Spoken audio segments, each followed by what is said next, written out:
دنیا بھر سے 1300 سے زائد فنکاروں، فلم سازوں، ادیبوں اور دیگر تخلیق کاروں نے اسرائیلی ثقافتی اور ریاستی اداروں سے تعلقات منقطع کرنے کا اعلان کیا ہے۔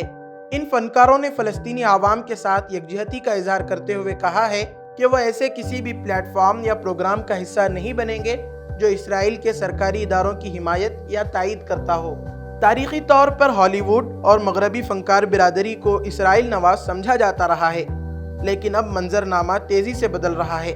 کئی مشہور اور بااثر شخصیات نے اسرائیل کے مظالم کے خلاف آواز بلند کرتے ہوئے فلسطینی عوام کے حق میں کھلے عام موقف اپنایا ہے۔ فنکاروں کے اس اجتماعی اقدام کو ایک بڑی علامتی پیش رفت قرار دیا جا رہا ہے، جس سے عالمی سطح پر اسرائیل پر دباؤ بڑھنے کی امید ہے۔ اس بائیکاٹ میں فلمی صنعت، موسیقی، مصوری، ادب اور تھیٹر سے وابستہ افراد شامل ہیں، جن کا ماننا ہے کہ ثقافت خاموش نہیں رہ سکتی جب نسل کشی جاری ہو۔ Bureau report, Deccan media.